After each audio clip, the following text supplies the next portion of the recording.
This is the Jaguar I-Pace, a vehicle that's destined to earn itself a place in the history books, alongside the likes of the E-Type as one of Jaguar's great revolutionary cars. The I-Pace is of course the first electric car that Jaguar have made, and it's the only true rival to the Tesla Model X. It's powered by a 90 kilowatt-hour battery, along with 2 electric motors, one on each axle, and when fully charged the battery will take you up to 298 miles. But you know, I think we need to forget about the electric part, because this is simply a great car that just happens to be powered by electricity. It's also a car that's packed with road presence. You know, I spent quite a bit of time in this car and it definitely turns heads wherever you go. The sharp, muscular lines, maybe they're in part to keep the I-Pace as aerodynamic as possible, but they also make it look eye-catching and bold. Jaguar's design team have done a great job with a car that has allowed them to design without the usual constraints. Inside, well, you know, there's nothing too funky or futuristic going on. It looks and it feels like a Jaguar, which is something I really like. Another thing I like a lot is the quality of the build in here and also the quality of the materials. It really is fantastic. Batch and I have been talking about it and we're both in agreement that it's very hard to find fault with.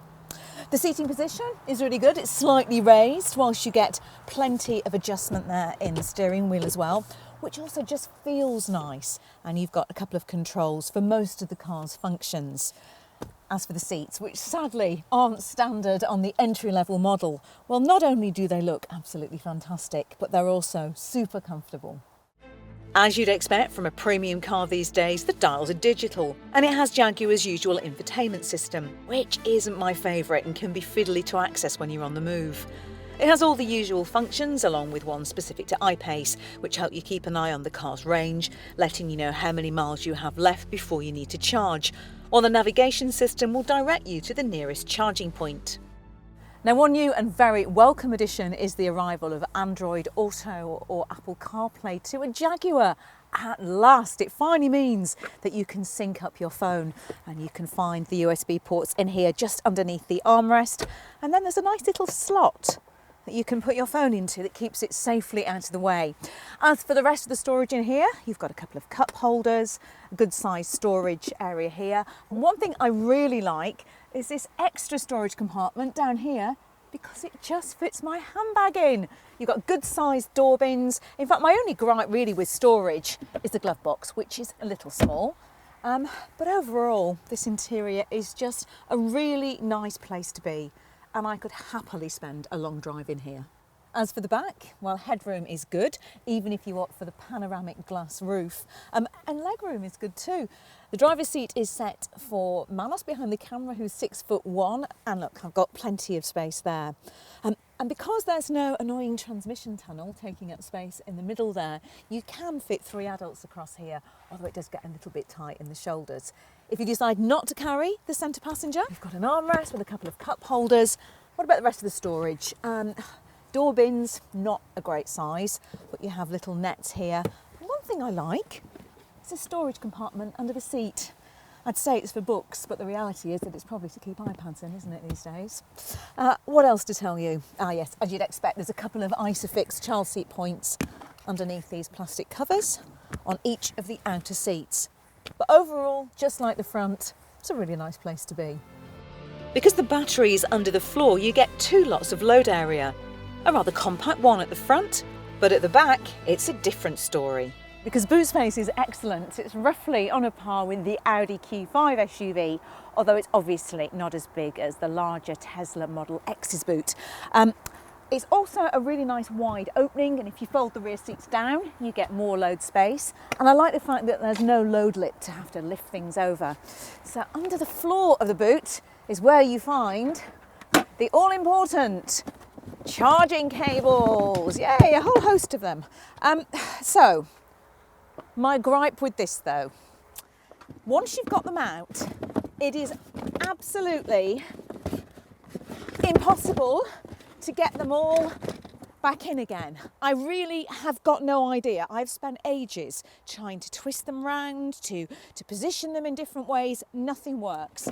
So look, you try to put that back down, it won't go back down. So invariably, what you end up doing is getting all the charging cables and putting that back down and chucking them all in the boot, and now I'm exhausted.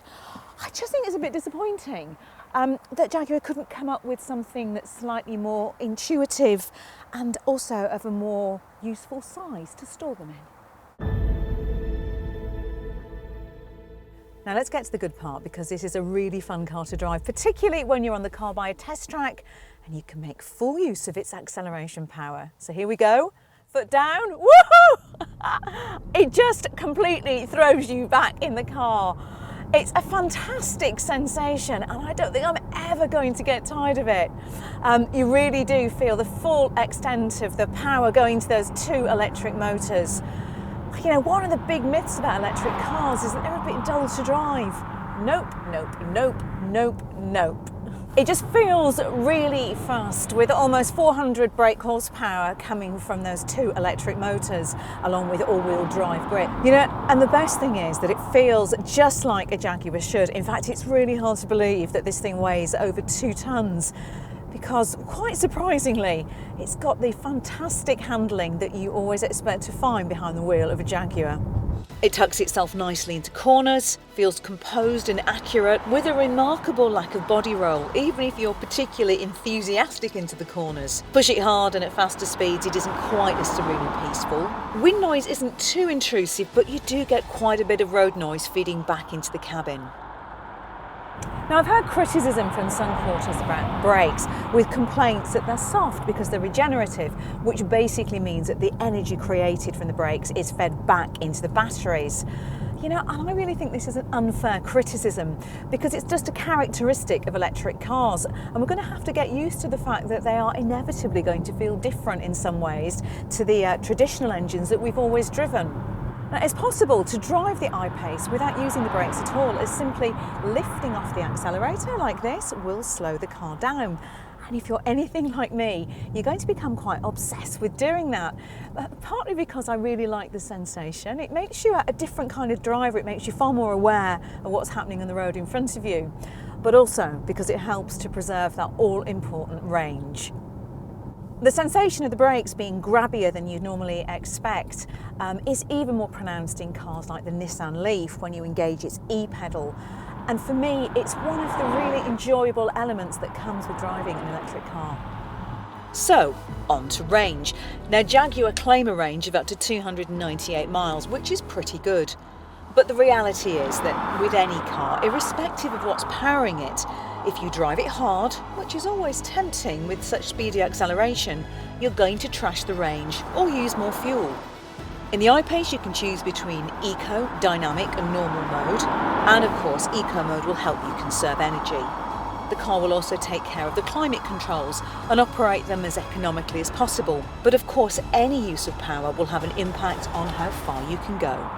In reality, over the past week, when I've been driving on a combination of roads, both around town, cross country and on the motorway, and in pretty cold weather, I've been getting somewhere around 200 miles out of a charge.